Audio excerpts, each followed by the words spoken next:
Hello, everyone. I am Suzanne Mataboni, and welcome to the Parallel Universe, where unique insights and perspectives are always the order of the day. Joining me today is my colleague, John Stafford. Hi, John. Hi. And today we are looking forward to a candid conversation on one of the more controversial topics in the technology sector, digital commerce. Is it ready for the big time?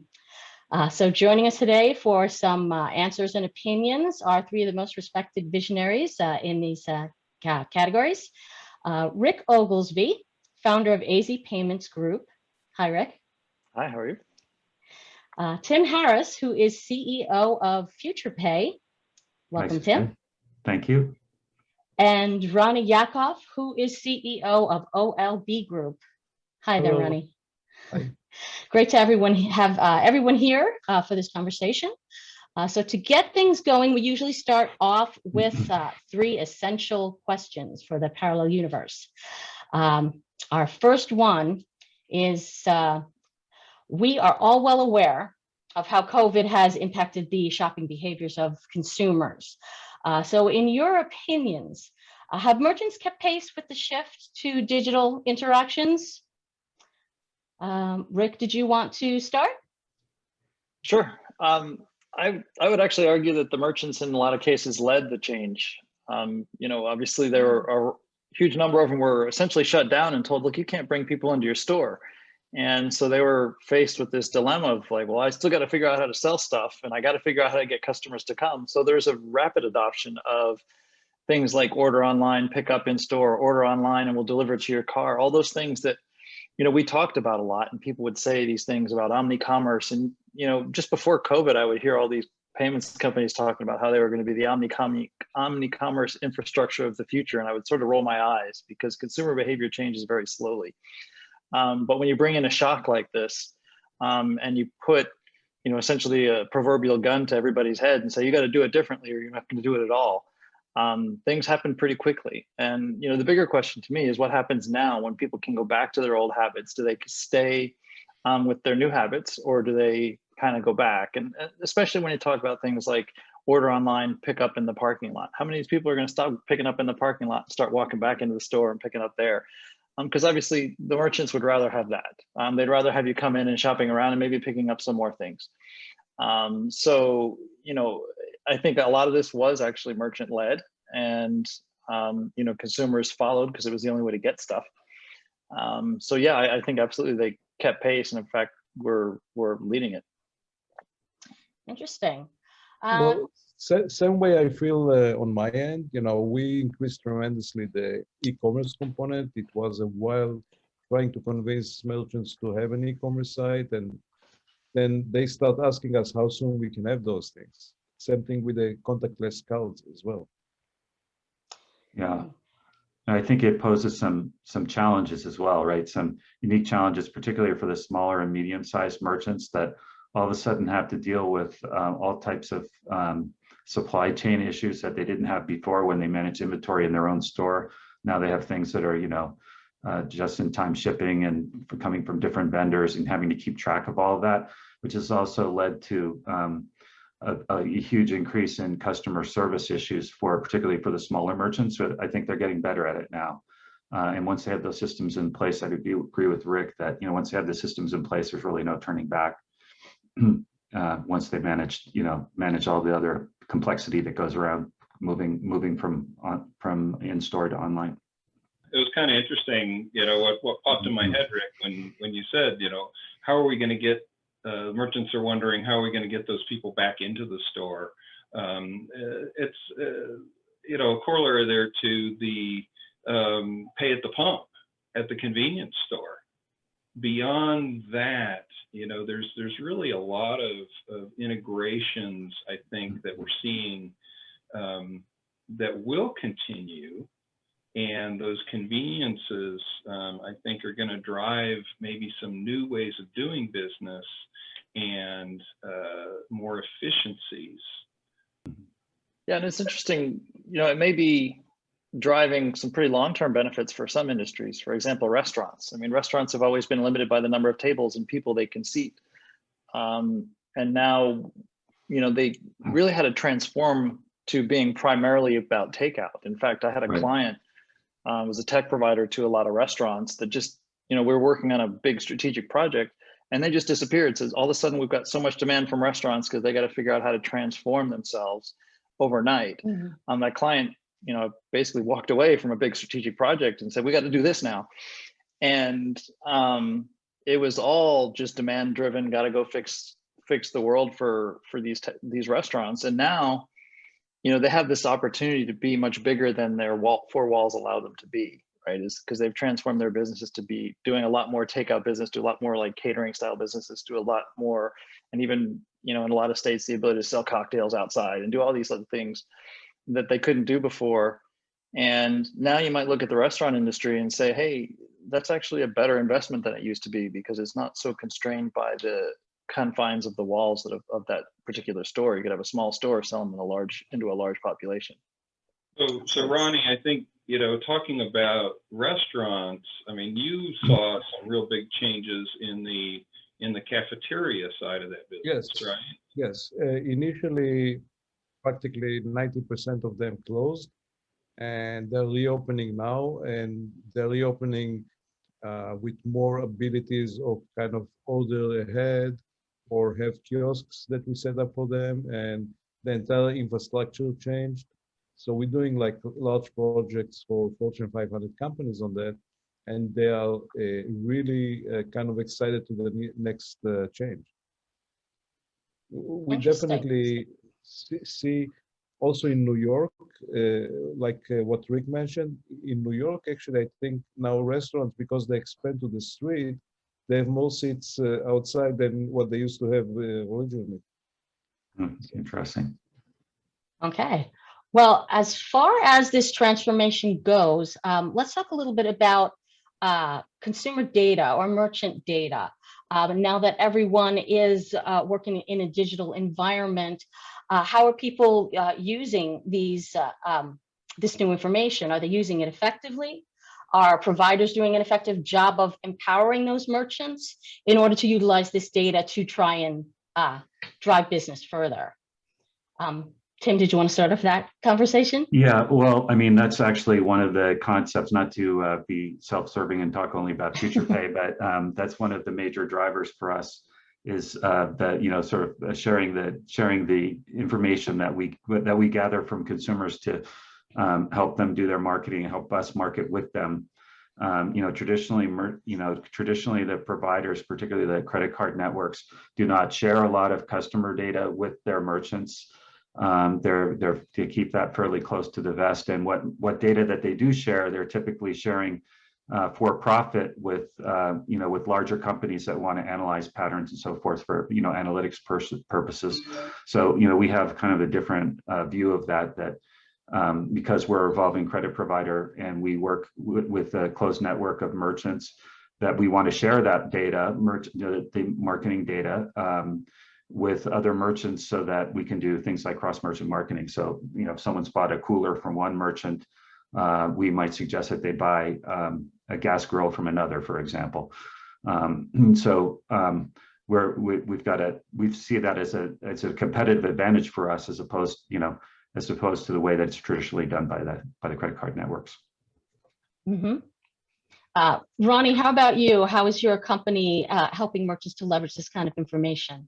Well, as far as recurring billings, and most of those people that are sitting in large corporations, we're saving them time as doing recurring billing. So everything is already preset. They just click 2 buttons and they can order a sandwich online. That helps them a lot. Mm-hmm. And on the contactless payments, it's also saved them a lot of time. They don't want to touch things. We know the data that they are coming. So one example is we're doing stadiums now, and when you do stadiums, the tickets that they order, what kind of hot dogs they ordered, what is the soda, and also the merchandise. So we collect all this data and aggregate it with multiple stadiums. So the inventory can be predicted also by the stadium owners. Okay. Rick, do you have a broader view maybe about how merchants and retailers, et cetera, are using this type of data that they're gathering digitally? Yeah, I mean, I think when you use the term merchants and retail establishments, it's sort of a general term, right? That can mean anything from Target all the way down to your small mom and pop. And everybody knows the story about Target knowing that the daughter's pregnant before the parents do and all that sort of stuff. So the large merchants have been very sophisticated with data use for a long time, especially those that are selling online, because obviously online you collect names and addresses and all sorts of contact information. So you have email addresses, you have the ability to manage the data, analyze it, as well as contact the individual through a variety of channels if you've got email or text or whatever. So you can actually do real marketing when you've got an online presence. But you've got all these small to medium-sized businesses that have never really had that online presence before that suddenly do. And they suddenly have things like email addresses and phone numbers and names and addresses for their customers. And so that's, I think, a huge opportunity is to really make the sort of tools that, say, a Target has had for years much more available to the small to medium-sized business. And again, that's one of those things that I've been hearing payments companies talk about for a number of years, but they've never really cracked the code. You still see a lot of punch card loyalty programs and things like that out there that just aren't going to lend any sort of sophisticated marketing tools or sophisticated relationship building tools. And now all of a sudden, because all the shops were shut down and you couldn't go into those locations, you've got all sorts of new customer information and data, and you can start to match it up with purchasing information and actually start to use it. And as Ronnie said, aggregate it across different merchants, because if you're the provider sitting in the middle of all that, then you can start to build, a database of a targetable population that's aggregated. And so I think that's a much bigger opportunity today than it was before. But I think the simple answer to your question is no, not yet. They're not really sophisticated about it yet, unless they're large and had an ongoing e-commerce presence for a long time, because it takes time to build those skills up. Yeah. And even if it's productized and offered up to you as a small business, you don't really know how to use it yet. Yeah, I think that's where I would agree. Sorry to interrupt you, Rick, but I think that's an area where particularly the buy now, pay later vendors can help because they capture a lot of that transaction history for each client.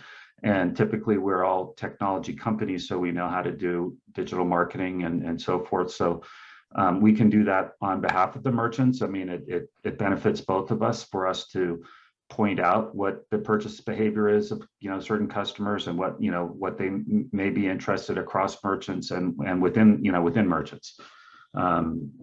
We can do marketing on joint marketing with them to help them with that, because most I think I agree with you completely. Most small to medium-sized merchants have no idea even how to calculate lifetime value of a customer.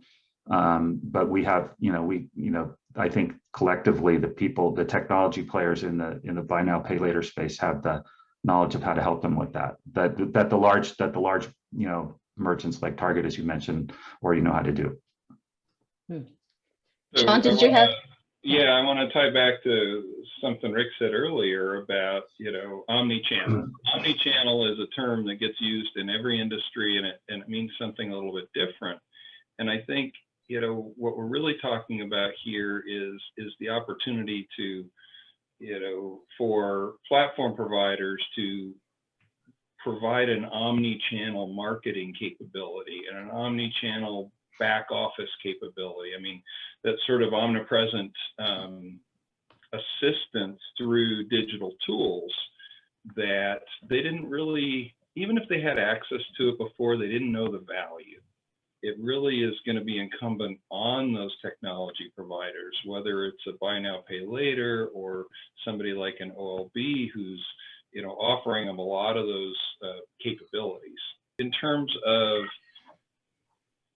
enabling payments, either from, whether it's a funding source like cryptocurrency, or whether it's just the ability to give consumers choices, is the industry in general, is the retail industry in general ready to satisfy those customer needs and drive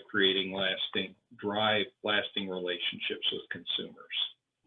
Okay. Yeah, I mean, and I think the logistics portion is a big part of it too, right? Is simply, you could be the most sophisticated small restaurant owner on the planet, and you just have data running through your mind all the time, and you can analyze every transaction as it flows through. You get all the data from your payments company, but if the customer's not downloading an app or giving you an email address or giving you a phone number, you can't even contact them. So how are you going to use this to build relationships if you have no way to speak with the customer unless the customer is already in your store? Obviously you're going to build relationships when the customer's in your store. That's fundamental part of your skill set. But when you talk about using data to build better relationships, you're really talking about trying to build those relationships when the customer's not there. And if you don't have contact information, you've got nothing. And when a customer walks into your store and pays with cash, or a customer walks into your store and swipes a card, you might know their name, but you've got no way to contact them. And so now you've got these new ways to contact them, whether it's through a buy now, pay later, where somebody's actually signing up for that payment instrument. Therefore, you've got names and addresses and potentially have the ability to get to that information. Or they're downloading your app, or they're ordering online and giving you their email address and giving you their address and giving you ways to contact them. You have an opportunity to hit them with that opt-in, option there for messaging. Now you've actually got a lot more potential. And so, especially for somebody like a small restaurant, you almost needed COVID to be able to build that, because before that, it was all just data and information with no actionability. Well, that's a point, that COVID has kind of driven some people to do things that they were never going to do, as far as changing their infrastructure, et cetera. John, you mentioned cryptocurrency, which kind of brings us to our next question on our list. It's rapidly gaining some acceptance among consumers. Has the time come now for crypto, or is it still in its infancy, or what is the response out there going to be from merchants and from consumers? Who'd like to start that one? Well, I can start. We're doing cryptocurrencies for some of our merchants. It is very early stage, and the adoption is very slow and educational. When it comes to large transactions that are related to real estate or diamonds and big numbers, it's more adaptable. It's going to be a process to be educated for that. Plus, it has to be people that have cryptocurrencies. So not everybody has cryptocurrencies, but it's definitely going to be there. And we are great believers. We are investing a lot of efforts to develop this process. Okay, Rick, any thoughts on cryptocurrency and where it's going in the market? Yeah, I How mean, it's going to fit in? I love the idea of cryptocurrency, but at this point, it's still, in my view, kind of an idea. It's fantastic, has huge potential. But if you just think about how the values of cryptocurrencies are shooting up and shooting down, it's not really a currency. It's an asset, right? It's something that you can hold as a hedge against future inflation, or you can hold it in a whole variety of different ways. But when cryptocurrency prices are zooming upwards, it's irrational to spend it. Why would you spend something that's increasing in value every day at huge percentages at rates that are much higher than the stock market? It's completely silly to spend it, unless you're doing something illicit or something along those lines, where it's the only reasonable way to do the transaction. And then likewise, if it's crashing, then all right, maybe it's rational to spend it, but nobody wants it, and everybody's just trying to get rid of it. So, until it reaches a point where it has some sort of stability of value, I look at it as a good potential investment for a small percentage of your portfolio. This is not investment advice, right? But, it's certainly an asset that can grow in value, and it can explode in value, as we've all seen. So it's certainly something that as a speculator, you can hold on to for a while. But, at this point in time, I just don't see it as being a transactional currency for a lot of reasons. It's a small percentage of the population that owns them.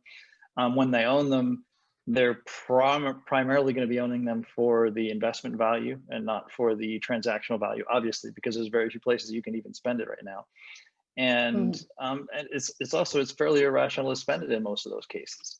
So it's got to reach a point where it's stable. I do think that there's some opportunities with things like stablecoin, where if you're going to peg a cryptocurrency to the value of a dollar or some other currency, then there's probably some let's call it transactions that are difficult, high friction transactions that can be made easier through some sort of a coin like that. For example, an international transaction that would otherwise cost a lot of bank transfer fees and things like that could be made a whole lot easier through a stable coin. So I think there's some opportunity for short-term improvements in high friction transactions and potentially high dollar amount transactions. But to becoming to see it as a general purpose solution for buying and selling on the street today, it's going to be a while before we see that. Okay. Any thoughts from Tim or John on cryptocurrency? The only other thing I would say is that, most of us in the space that we are in, we have a partner bank involved, and they're generally fairly conservative. So I think it also does have some long-term, it's interesting in the long term, but short-term, I can't imagine a partner bank of size allowing us to offer credit to consumers based on cryptocurrency for the near future anyway. I think, as Ronnie said, it's very early days, and if people have an asset, they may want to spend it, and if there is, stablecoin is a great example of a way that you can spend something you have. So I'm not ready to say that it's completely off the table, but I think it'll be interesting to see how things progress as you enable people to use those assets that they may have. Well, there's always going to be early adopters, so I certainly wouldn't call it off the table either. And there's going to be increasing volume, and obviously you see statistics on the volume of Bitcoin transactions, but you wonder how much of that is pure speculation and asset buying versus actual expenditures. I would say my bet is that the vast majority of that is speculation purchases, and it's not transactions. And those that are actually doing cryptocurrency transactions, I'm yet to find anybody that's saying merchant oriented sort of buying and selling of merchandise or other services and goods is exploding in Bitcoin. No, I don't see that happening at all, and I haven't found anybody that says that it is. Well, keep in mind that the new generation, they hate banks. They don't like to pay those commissions, so they feel they didn't pay anything and they got their value. It's generation that is growing, and they're going to realize also you still need the banks, but they are the future of those cryptocurrencies. Absolutely, and I think COVID will accelerate cryptocurrency adoption, right? For the simple reason being is all the Federal Reserve or Federal Reserve-like government, entities of the world have just devalued the heck out of all of their fiat currencies. And you start to look at it and go, okay, well, the bill's going to be coming on this sooner or later, and where do I want my money? Do I want it in assets that are going to resist inflation? And over the long term, when the next crisis comes, where do I want my money to be? Do I want it to be in some sort of a currency that the Federal Reserve can just devalue at an instant to try and juice up the economy, or do I want to hold it in something that's more stable? Now, right now, you can't say that cryptocurrencies are more stable than fiat currencies, but at some point, because they're independent of the government, and if the governments don't step in and regulate them to the point where they're the same thing, then cryptocurrencies could be far more stable than fiat currencies, just because they would be immune to the regulation or to the manipulation of government or central banks, I guess is probably the right way to word it. Okay. So eventually they could be more stable, and it could be far more rational, but are we there yet?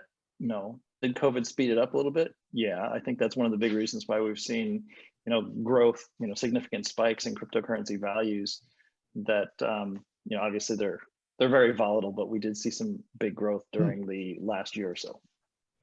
Okay. Well, I think that's about all the time that we have. I'd really like to thank all of you for being part of our Parallel Universe today. Thank you to Rick Oglesby, Tim Harris, and Ronny Yakov. Could you each tell us where we can find out more? Rick? Sure. I'm at azpaymentsgroup.com, or rick at azpaymentsgroup.com is the best way to contact me. So thank you. Okay. Ronny Yakov, where can we contact you? I'm at Ronny, RONNY, at olb.com. Okay. Tim Harris. Yeah, and I'm tim.harris at futurepay.com. Okay, terrific. And Thanks for inviting me. Oh, sure. It was great to have everyone here. And if you want to reach us at Parallel Communications, you can visit parallelpr.com and find out more about the Parallel Universe. That wraps it up. Thanks so much.